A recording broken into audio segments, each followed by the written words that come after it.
only did it feel like an infestation, it felt like something bad was going to happen. We couldn't just move because who was going to buy the place? We just couldn't feel peace there. I felt like our family was falling apart. It was so disgusting that it was inside my bed while I was asleep. These things were just popping up everywhere. What are you willing to do to win this war?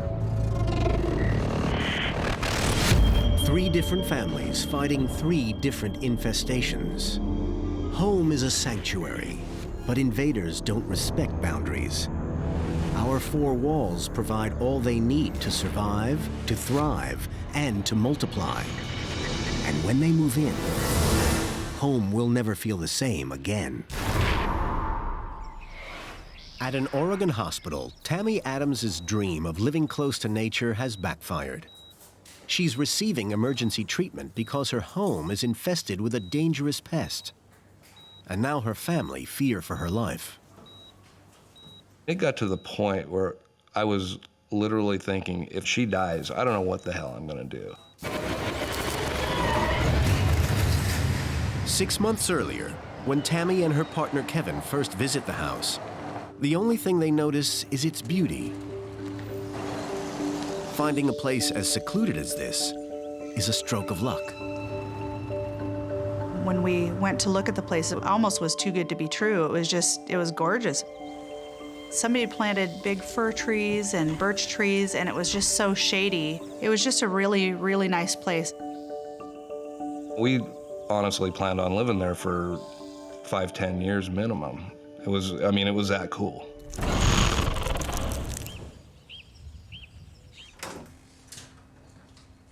It looked like it'd been empty for quite a while. There was leaves inside the house. The scent in there seemed kind of stale air.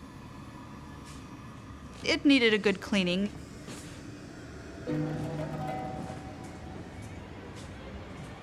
And the one thing Tammy and I both noticed was, God, there's a lot of dead bugs in these windows. That wasn't really a surprise to me because it is out in the country and bugs are just a fact of life. The couple sign up for a year's rental agreement and move in with Jared, Tammy's 16-year-old son. As they settle in, everyone begins to notice a few things about life in the country. We noticed a lot more insects. All the beetles were starting to come out. Things were coming out from under the rocks, coming out from, under the deck and stuff. There were certain areas that kept getting webs in them, and they seemed to pop up so quickly. The ones in the windowsills were kind of weird just because they were a funnel-type web. I'd be vacuuming them out, and next morning there'd be 2 or 3 more webs. With so many webs around, a few roaming spiders are inevitable. Central Oregon, you got tons of spiders, so you don't pay a whole lot of attention to it. Unlike Kevin, Jared is curious about the spiders. I'd see them crawling, and I'd take a glass and set it on top so I could see what it is. Sometimes he'd put them in a jar to show me how big of a spider he caught by the time I got home from work, which was a little disgusting. It's kind of interesting to look at in a weird way. Bugs aside, things are going well in the house. Kevin and I had decided we were going to get married. We didn't want anything big, just going to have some friends and have a nice barbecue. I was feeling pretty excited for a guy in his early 40s who'd never been married before. I thought, this is going to be great. It's going to be awesome. But as wedding plans get underway, the spiders are impossible to ignore. It kind of became an everyday thing, going around and looking in the windows. Every day I'm killing spiders. And Tammy notices something alarming about the spiders' behavior. They were so fast and aggressive. It was getting scary. Okay, we've got spiders who think they're, tough guys. They're only spiders. What are they going to do? In hindsight, it should have been a red flag.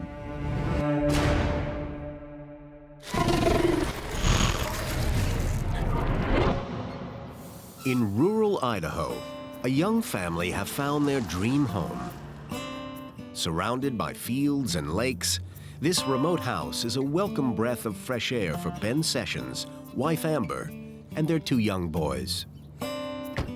We'd been living in this apartment, and it was just really tight-fitting, hot, loud, noisy. We were ready to be back out in the country. When we found this house, it just was perfect. I was so excited. It just seemed like a really good spot for our kids. I knew my wife loved that house. It was what she wanted, and I wanted to get her what she wanted and help her be happy. Amber is pregnant with her 3rd child, so the spacious house and yard is perfect. We thought, oh, this will be a good investment. We can sell it for more, because it was supposedly a bank repo, and so we thought we were getting a good deal. The lot has stood empty for over a year. But in a time of foreclosures, that's nothing out of the ordinary. The Sessions love their new home, even if there is a lot of fixing up to do.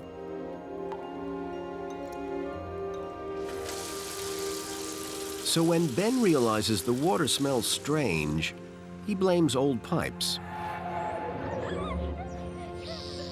The overgrown yard also needs attention, but Ben's enthusiastic about that task. I fell in love with the yard. Just perfect, out in the country, beautiful and open. But even the middle of nowhere is teeming with life. I was cleaning up the chicken coop area.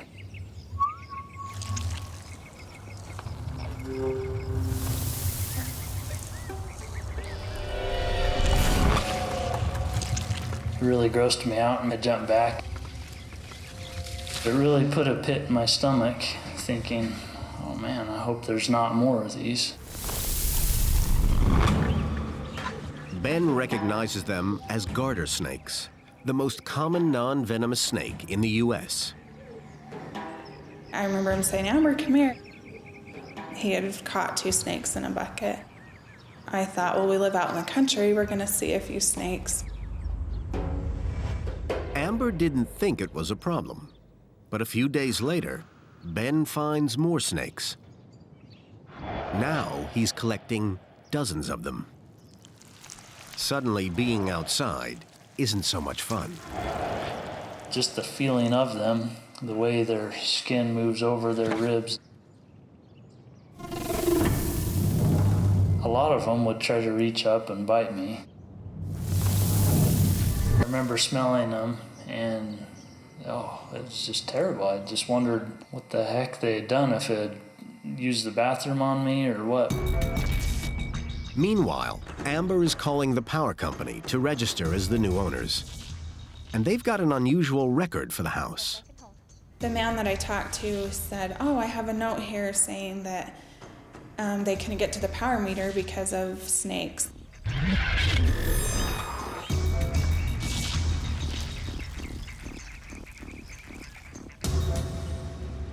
As more snakes cross through their yard, it's clear they must be coming from and heading to somewhere. Amber goes online to research their habits. She discovers that their new house is situated in perfect garter snake country.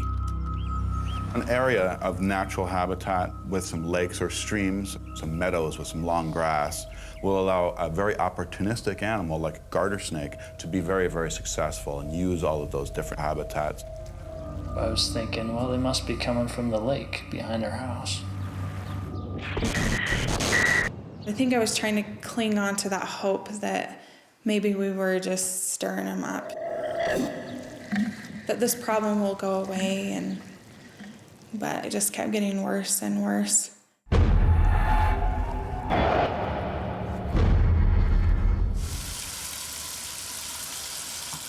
Inside, Ben notices that the smell in the water supply is also getting worse. And the taste isn't much better. It was like really gross onions. It's the best way I could describe it. It was really oniony. My husband actually called our realtor, and he said that he had put some Clorox in the water to cleanse it out. So we just kind of went with it, thought, oh, well, I guess that makes sense.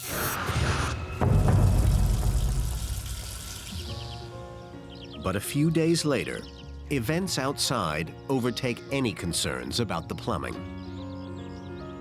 On their son Andrew's 5th birthday, the weather is perfect for a party outside. But venturing outdoors is not an option, now that the grass is alive with snakes. That day, Ben captures 42 of them. Catching that many in one day is not normal. It just kept escalating. After that, we just kept finding more and more. The Sessions are about to discover there's more to the snake's invasion than meets the eye. In Oregon, there's nothing unusual about seeing a few spiders around. But the sheer number and behavior of 8-legged visitors in this home is far from ordinary. Every day I'm killing spiders. They were so fast and aggressive, it was getting scary. Tammy Adams, son Jared, and fiancé Kevin are starting to get concerned. And as more and more spiders cross their path, they are right to be worried. Oftentimes, spiders will bite when they feel threatened. And that happens a lot when people will pick up, say, an item that's been laying on a floor, put their hand into a box or a wood pile, or if that spider crawls into bed and they roll over on it. It's not a risk that Kevin is prepared to take. These things were just popping up everywhere. I thought, you know, I'm gonna take the bull by the horns here. We're gonna take care of this. Kevin sets off a bug bomb to spray pesticides throughout the house. While it takes effect, the family go to the movies. We're hoping when we get home that all those damn spiders are gonna be dead.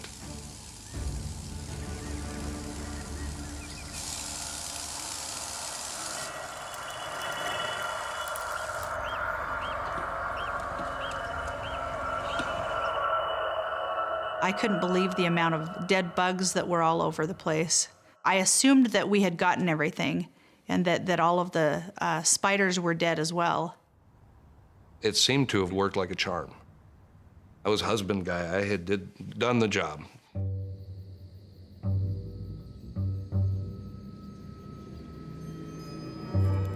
It was 3 or 4 days and we started noticing some spiders again. Didn't really notice any other bugs, and I was glad about that, but the spiders were back, and I thought that's kind of strange. The spider numbers got increased by ×4. All of a sudden they're everywhere. Everyone notices something curious about the spiders returning to the house. What we began to notice is we're seeing less variety of spiders and more of one particular type of spider. And these dominant spiders aren't the friendly type. I woke up and I had this burning, stinging sensation in my elbow. I didn't know what was going on. I was kind of confused. It was red and really angry looking with a dark dot in the center of it. I mean, it hurt looking at it. Over the next few days, Jared's elbow gets worse. It just got so swollen, I was squeezing all this pus and everything out of it. It was green and it was terrible looking. It was probably the grossest thing I've ever seen just coming out of my body. Tammy takes Jared to a hospital to be checked out. It's bad news.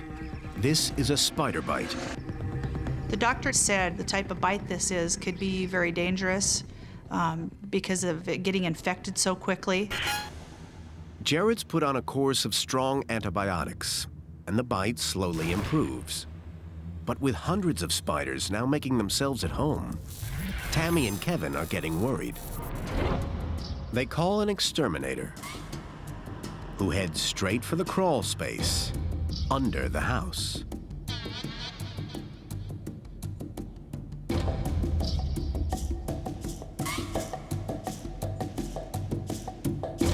His assessment is a shock. He said that it was the largest infestation he'd seen in the 13 years he was working. He said that they were hobo spiders. These are not good spiders to have in your house. There's a reason hobo spiders have a nasty reputation. A hobo spider bite can lead to secondary infections from maybe bacteria that they're carrying on themselves or that we pick up from somewhere else. Hobo spider bites can be pretty nasty. The only way to kill these spiders is to spray each one individually with pesticide, a near impossible task that even the exterminator isn't convinced will work. He just warned us that it was not going to get rid of those spiders. It might lower the amount that we see, but it wasn't going to get rid of them. But the exterminator does give Tammy a useful tip. The yard's most attractive feature, its trees, provide hobos with a perfect breeding ground. He advises her to cut them down. I did contact the landlord and let him know, and he wasn't willing to alter anything at the house. I just think that he thought that I was some hysterical woman being scared of spiders or something. But Tammy's Oregon home is on the front line of an invasion of hobo spiders that's spreading throughout the Northwest. Hobo spiders earned their name after hitchhiking in the 1930s to Seattle in cargo ships from Europe. They moved across the Northwest by railroad and now reach as far as Colorado. Their numbers are increasing. Oregon is finding higher numbers of hobo spiders. They like moist, humid conditions. It's a perfect environment for them. But it's not just the land around their house that's contributing to the increasing numbers of spiders.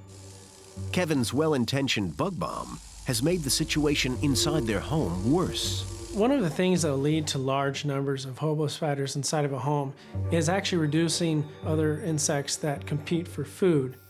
So indiscriminate spraying of pesticides will then cause a huge increase in hobo spiders. Basically, I just gave them free reign of the house, handed them the keys. Here you go, guys. It felt like that this wasn't the end of it. Something bad was going to happen. Many of us fantasize about swapping life in the city for the country. And for Tom Juno, wife Janet, and adopted daughter Nia, a move from the city to a home among trees more than lives up to expectations. It's lovely. It's a very nice environment. Shady. You don't have to worry about the sun bearing down on your house all the time. It's kind of idyllic. It's a step away from your daily working life, and it's a place where you really can relax. The Junos have always made the most of their surroundings by spending time outdoors. And they've always been prepared to share it. You live in the South, I mean, there's always going to be some insects, but you get used to that. Daughter Nia isn't as generous when it comes to her swings. She was frightened by the ants, but it was no big deal because they were so small. They were not biting ants. They were not red ants. They were little brown ants. They couldn't have been more standard issue. But before long, the sheer numbers make them hard to ignore. I grilled outside a lot. I had gone back inside to get the meat. I heard, "Daddy, Daddy." Of course, I went running outside thinking the worst, that she had burned herself or that there was a fire. I was like, "Honey, honey, what's going on?" And she was like, "Daddy, Daddy, ants, ants." And she pointed toward the grill. And I looked at it, and it was this grotesque spectacle. Ants covered the grill.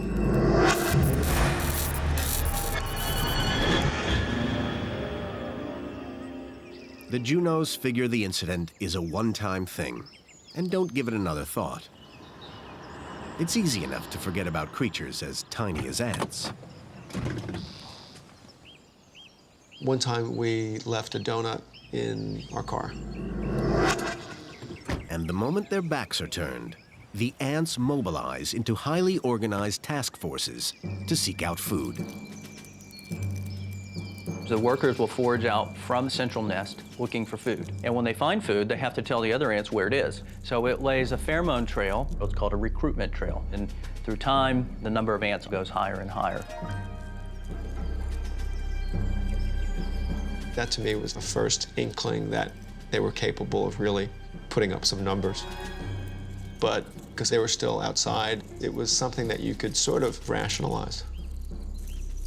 But the Junos' home is not as sacred or as secure as they'd like to believe. Suddenly, they were all over the kitchen. I would get the gloves on, get out the spray bottle, and wipe up and clean up just to kind of stop the stream of ants. They become an incredibly capable force when they start invading your house. We had to keep our food zip-locked all the time. Instead of calling an exterminator, the Junos decide to battle on alone. I was sort of fatalistic about pest control. I mean, the last thing that I wanted in this house was for this house to be loaded with poisons and pesticides. I mean, we were really, against that. Meanwhile, the ants begin to get into everything, turning up in the most surprising places.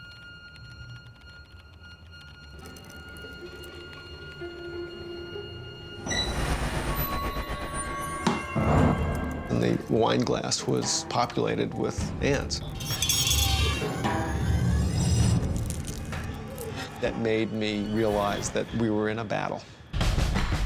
A battle that quickly escalates to a full-scale takeover of the kitchen. And as the numbers swell into the millions, the Juno family begins to realize they're dealing with an unusual kind of enemy. These invaders are no ordinary ants. I didn't know the ants were capable of numbers like that. You do feel like you are under siege. So what are you willing to do to win this war? At Tammy Adams's Oregon home, danger has come indoors. With her son Jared and fiancé Kevin, she's trapped in a house that's been hijacked by spiders. And they're living up to their aggressive reputation.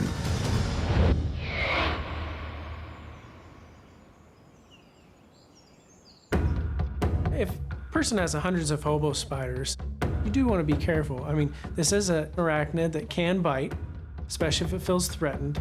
And so if you have large numbers in a house, there's large potential for you to get in a situation where you could be threatening that spider, whether you're picking something up or you roll over in bed. It's just a month until Tammy and Kevin get married, but all they can think about are spiders. I'd never lived somewhere where I had to check my bed for bugs before I got into it, shaking my shoes out like I live in scorpion country. Lift the toilet, look, okay. You had to literally look everywhere because you never knew where they were gonna pop up. Tammy and Kevin are locked into a year's rental contract. The exterminator can't offer a practical solution, and the hobo spiders find their shady home irresistible. Hobo spiders love to be in dark, moist areas. So when you have a lot of leaf litter, say underneath a deck, or you have a crawl space that has a lot of debris in it, it's definitely a great place for hobo spiders to breed. Females will tend to leave their eggs underneath rocks, leaf litter, things of that nature, but they will go into crawl spaces, especially if there's a lot of debris in there, to leave their egg cases. So it is a perfect habitat, having a lot of that around a home. They just wouldn't quit coming in. We all began to get very paranoid.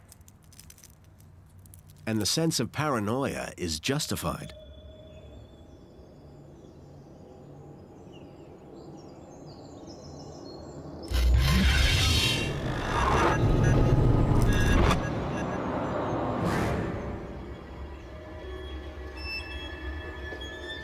I woke up one morning, just something didn't feel right.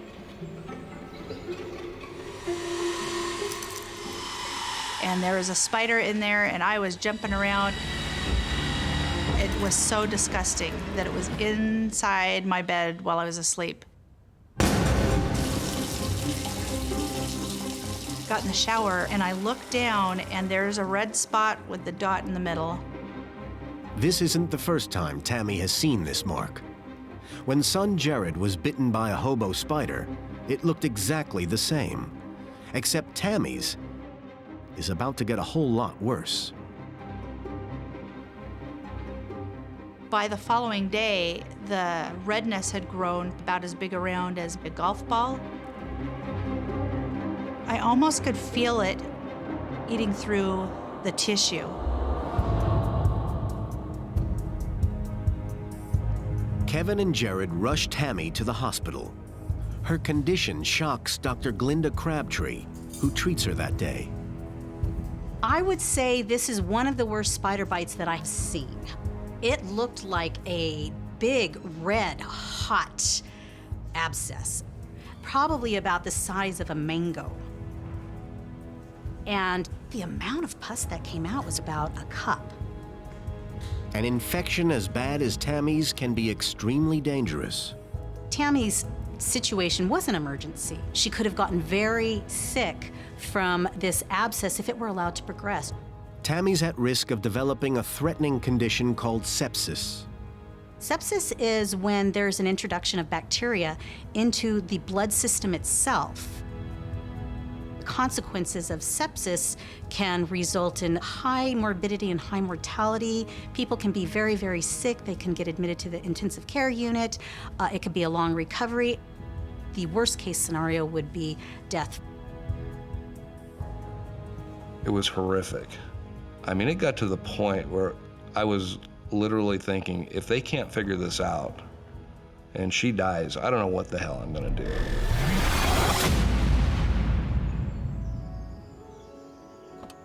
It takes over a month for Tammy to recover. The infestation is dominating every aspect of their lives.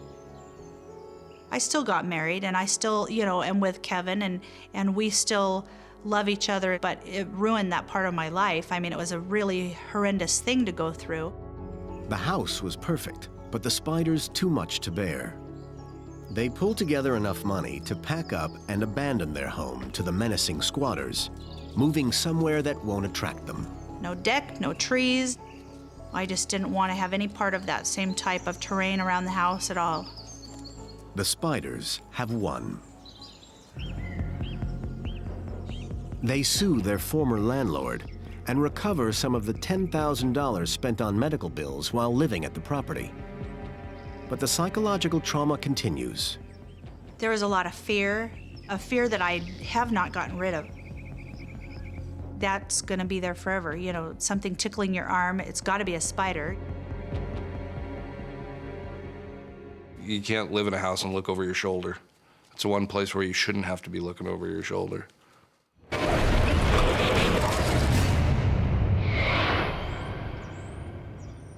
When Ben and Amber Sessions moved to the country, they wanted their boys to learn the value of nature. But this wasn't what they had in mind.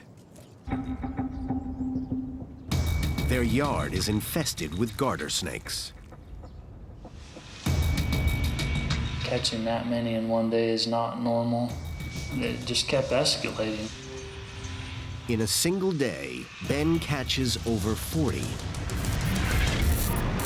After catching bucket loads of snakes, Ben's hands are covered in a now familiar stench. The taste they blamed on old plumbing has a more menacing cause. The water tasted just like they smelled on my hands, and oh, my heart just sunk. A quick search online reveals how garter snakes produce this distinctive odor. If a garter snake is scared, it'll emit this musk. The idea is if I can get some of this musk smeared all over the face of my predator, maybe get some in its mouth, it'll spit me out.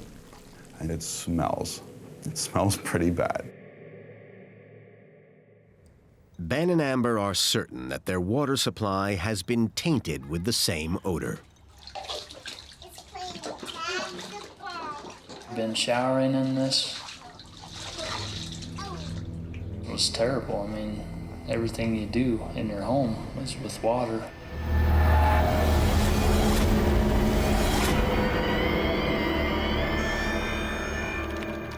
But as Amber discovers, a bad smell is the least of their worries. When the snakes emit their musk, they also defecate. And snake feces contains salmonella and tapeworm eggs, potentially harmful to children and expectant mothers, like Amber. It makes you sick. What did we get ourselves into? What are we exposing our children to? Andrew! As more snakes arrive in the yard, Amber keeps the kids indoors, though it's clear the invasion has already had an impact. I feel like our family was falling apart. But just as the family reached their limit, something strange happens. The snakes disappear from the yard. And the Sessions finally get some rest.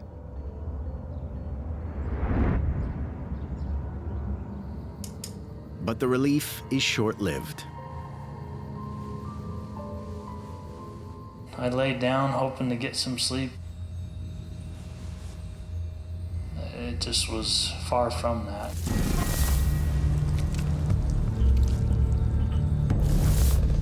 It was like a chalkboard when someone scrapes their nails. It's just a gross feeling inside that noise gave you. You could just hear them slither. They would have to have been in the walls, like inside our house.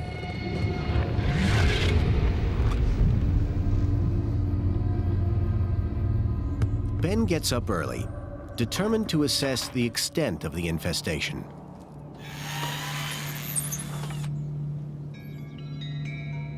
I got my drill out and just removed some of the siding.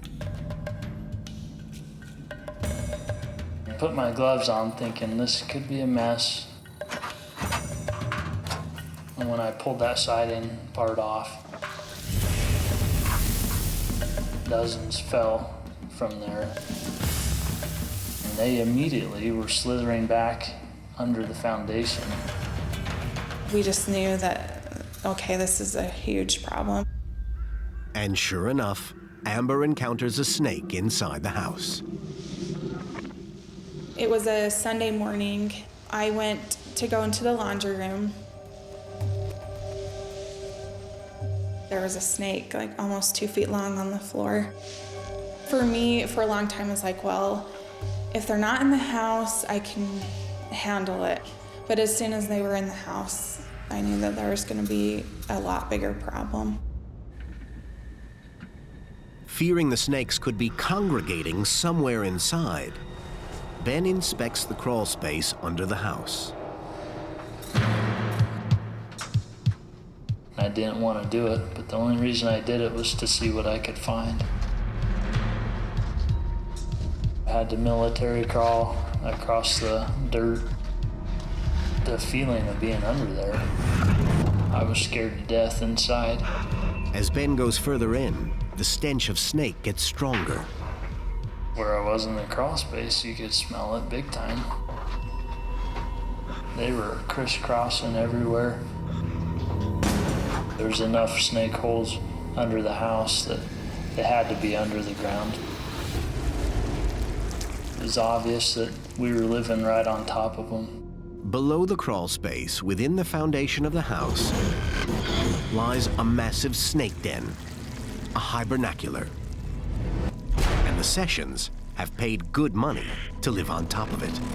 We knew then that this seriously was a problem. This was their den. This is where they hibernated. How in the world did we end up in a house infested with snakes? The news is bad, but Amber is about to uncover another dark secret about her snake house. Some critters seem so insignificant, they can blindside their victims.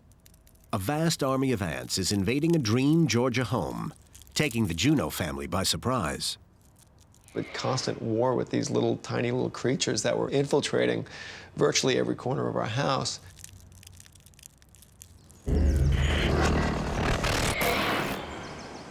Tom and Janet call an exterminator. The battle lines are drawn with pesticides around the perimeter of the house. Inside, poisoned bait is injected in strategic locations. The idea is that the ants will take the bait back to their queen, causing the colony to collapse. One of the primary means of controlling ants is with bait, a toxic bait, where you give the ants something to eat, has a toxicant in it, and they share that toxicant with their nest mates, and you get a slow decline of the colony.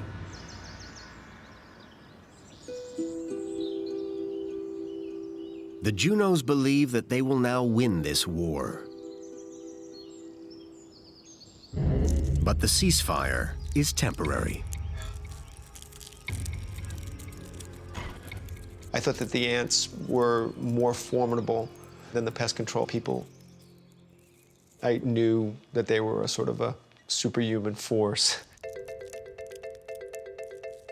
Tom's hunch is right. The exterminator treated for regular ants. But these are a new kind of invader. One that can't be killed by usual means. These are Argentine ants. Accidentally shipped into the US over 100 years ago, Argentine ants have proved a force to be reckoned with. The thing that makes the Argentine ant different from other ants are, first and foremost, their numbers. The numbers are just tremendous. The colonies can be in the hundreds of thousands, if not millions. There's another reason they're so successful. Unlike other ant species, Argentine ants have more than one queen in a colony, so it's almost impossible to cripple it using spray and bait. And if you think of the reproductive potential of a colony like that, multiple queens producing multiple eggs, they're adding thousands of ants per day. Their numbers build up very quickly. And they maintain this vast army by living in harmony. Most ant species are very aggressive towards one another. Often they'll fight to the death. Argentine ants are not that way. They spend all of their time building up their populations. And that's one of the reasons they're so successful. As a result, a vast network of super colonies now stretches from California to Georgia. And the Junos house sits in the path of this unstoppable force. We were in competition with a creature rather than creatures. It becomes rather terrifying. Wave after wave of ant platoons raid the house, seeking two resources vital for the survival of the colony: food and water. And they started getting into the second floor of the house with extreme speed. They were clearly in vigorous competition with us for the house. On this battleground, the terrain favors the ants. To their horror, the Junos realize the very fabric of their home makes them an easy target. The house is made from wood, which has a high moisture content that not only attracts the ants, but also allows them easy entry. The house was becoming permeable. We lived in the house as an effort to be one with nature. Well, now we were becoming one with nature, and it was really horrifying. And during a hot, dry Georgian summer, the competition for resources within the Junos' home makes for a brutal war. These ants are interested in water. They're sort of forever thirsty. They're not just interested in your food. They're interested in really sort of basic properties of your household. The things that make your house a house are the things that make the house interesting to them. During periods of drought, the ants begin looking for water. So Argentine ants will move in it. Literally within a couple hours, you can have thousands of Argentine ants at that water source.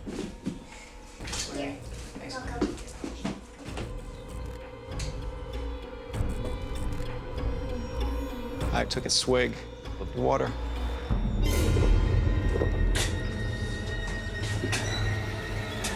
It was like, oh my God, ants.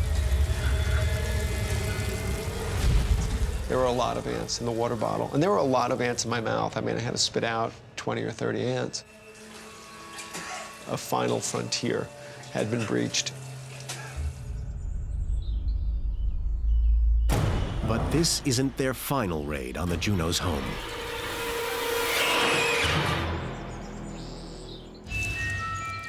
Individually, they're insignificant. En masse, they're unstoppable. Argentine ants are a foreign army that's marching across the USA. So roughly, the Argentine ant distribution in the U.S. is most of the southeastern states, Georgia, Florida, Alabama, Louisiana, South Carolina, North Carolina, probably parts of Kentucky, parts of Texas. And then in California, it's pretty much the only ant that pest control operators deal with. Has pretty much driven most of the native ant species to extinction, so it's a tremendous problem. In Georgia, the Junos' home is under siege. And it's just gotten personal. I heard her screaming, and I looked in, and the ants were on her body, and they were actually in her hair.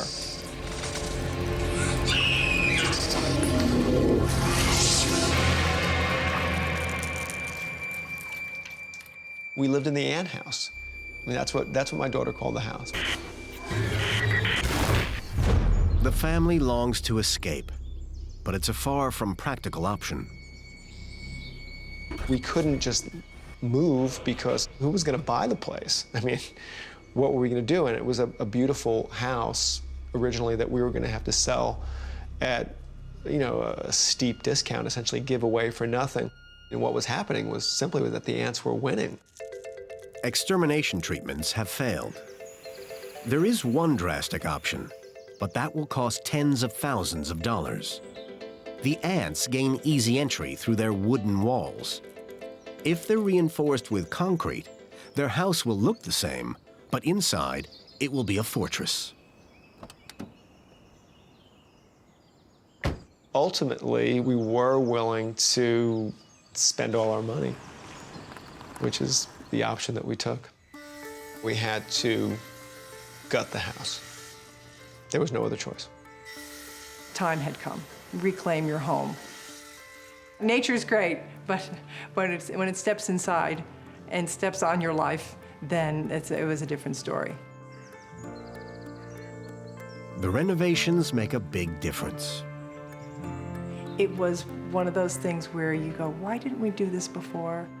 It was an amazing moment. It was really, really great. But there are no guarantees that the Junos strategy will work. Across the U.S., Argentine ant infestations are proving difficult to eliminate permanently, outwitting even the experts. It's very difficult, if not impossible, to eradicate an Argentine ant infestation, and I'd always put my money on the Argentine ant.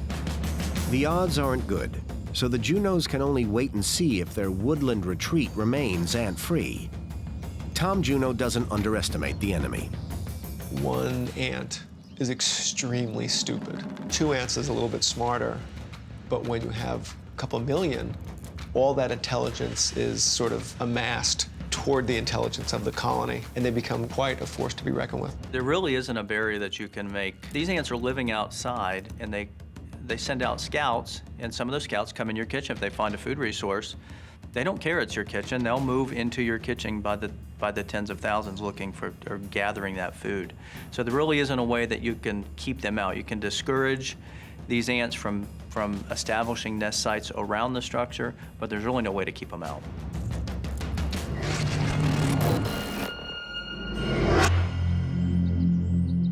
In Idaho, the Sessions family is discovering that their escape to the country was a big mistake.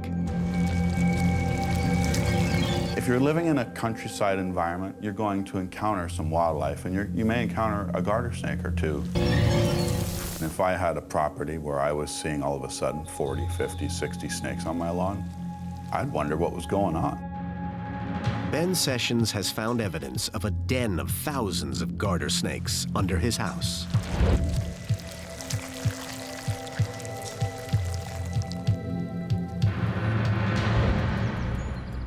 Upstairs, wife Amber is blissfully unaware of her husband's discovery, but she's about to make one of her own.